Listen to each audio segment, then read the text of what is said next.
Assalamualaikum warahmatullahi wabarakatuh. Sebelumnya perkenalkan nama saya Faiz Tauhid Rahman, NIM 19440142, PT 08047, kelompok 33, asisten pendamping Mbak Dwi Wahyuni. Nah, pada kesempatan kali ini saya akan memaparkan laporan kegiatan mini project acara 3 tentang penanaman dan pemupukan. Jadi, pendahuluan terlebih dahulu, penanaman merupakan kegiatan budidaya yang dilakukan dengan cara menumbuhkan bibit, biji, dan stek tanaman ke dalam media tanam untuk menghasilkan tanaman dan produknya. Nah, berdasarkan Susanto, tahun 2017 menyatakan bahwa penanaman merupakan suatu proses yang dilakukan untuk menghasilkan tanaman yang dituju dengan cara menumbuhkan benihnya pada media tanam. Nah, pupuk merupakan bahan yang ditambahkan ke dalam tanah untuk menyediakan unsur hara yang penting bagi pertumbuhan tanaman. Nah, hal ini dikutip oleh jurnal Hadiswito tahun 2012. Pemupukan merupakan salah satu kegiatan yang penting dalam meningkatkan produktivitas tanaman yang berwujud seperti pemberian pupuk pada tanah agar dapat menambah atau mempertahankan kesuburan tanah. Nah, hal itu juga dikatakan oleh Bustami et al. Tahun 2012. Nah, kita harus tahu lebih dahulu pemupukan itu berfungsi untuk menambah unsur hara dengan tujuan memperbaiki kesuburan tanah dan meningkatkan pertumbuhan suatu produksi tanaman. Nah, ini berdasarkan oleh Siamto et al. Tahun 2016. Tujuan dari mini project yang dilakukan yaitu untuk mengetahui dan mempelajari tentang proses penanaman serta pemupukan tanaman dalam jangka waktu dan metode yang telah ditentukan. Untuk alat dan bahan sendiri, alat yang digunakan meliputi polybag, pupuk kandang, kamera, dan penggaris. Untuk bahannya digunakan yaitu benih jagung. Nah, pada kegiatan praktikum kali ini, saya memakai jagung atau ziamais yang merupakan tanaman rumput berbiji tunggal. Kingdomnya plantae, divisinya spermatopita, subdivisinya angiosperma, kelasnya monocotyledon, ordonya Graminae, familinya Graminaceae, genusnya Zea, spesiesnya ziamais. Media yang digunakan dalam penanaman yaitu tanah dengan wadah polybag.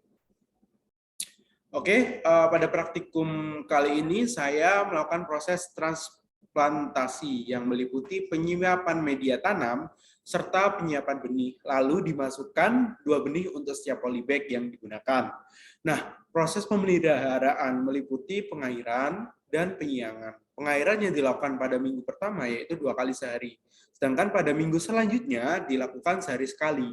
Proses penyiangan yang dilakukan yaitu membersihkan tanaman-tanaman liar yang tumbuh di sekitar media tanam. Nah, untuk parameter pengukuran itu meliputi tinggi tanaman, jumlah daun, dan luas daun.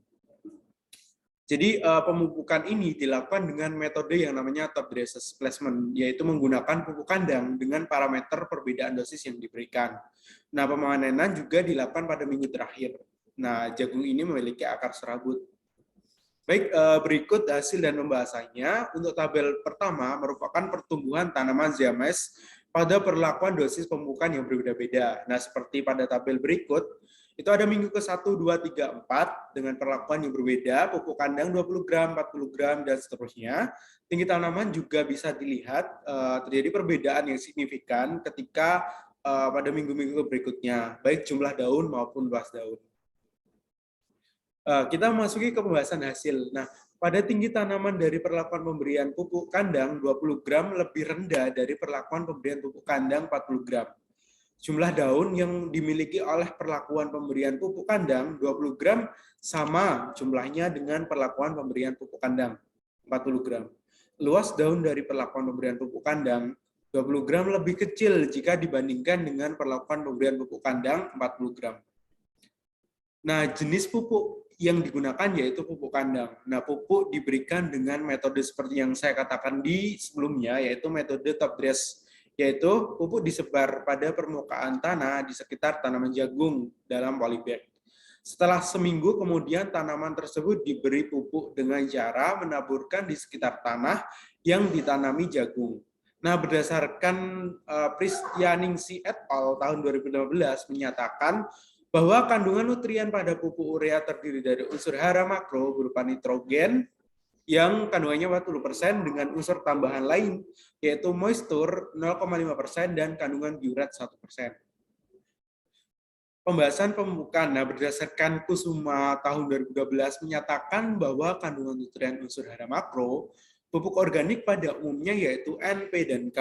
Nah, Henry et al. Juga berpendapat unsur mikro pupuk kandang sapi yaitu seperti Mn, Fe, dan Zn. Nah, kita masuk ke faktor-faktor yang mempengaruhi.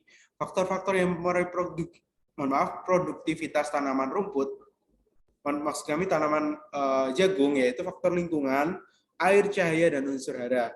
Pemupukan penting dilakukan untuk meningkatkan produktivitas tanamannya.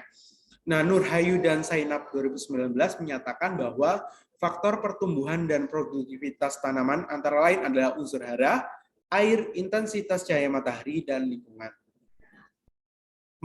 Marupe tahun 2011 menyatakan bahwa produktivitas tanaman jagung terbukti meningkat apabila pemupukan dilakukan dengan pedoman yang benar. Nah, di bawahnya diperkuat oleh Huliatus Syamsia et al. Tahun 2019 menyatakan bahwa faktor yang mempengaruhi pemupukan yaitu jenis pupuk, waktu pemupukan, dosis pemupukan, dan cara pemupukan.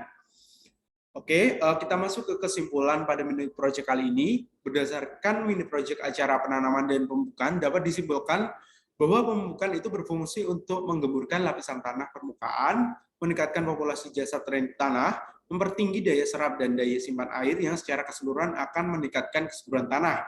Nah, parameter yang diukur yaitu tinggi tanaman, jumlah daun, dan luas daun.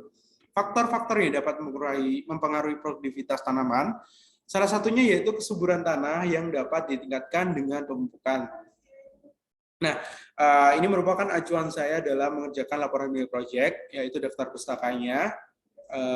Seperti bisa terlihat.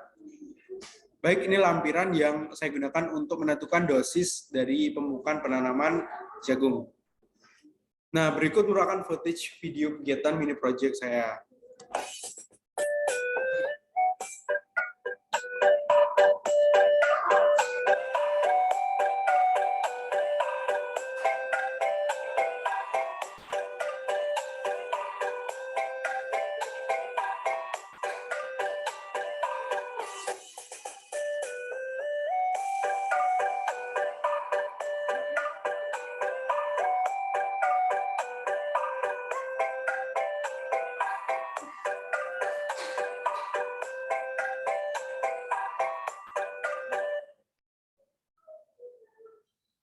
Baik,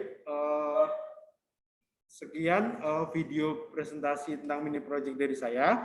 Apabila ada kesalahan kata maupun turutan, saya mohon maaf. Saya akhiri wabillahi taufiq wal hidayah. Wassalamualaikum warahmatullahi wabarakatuh.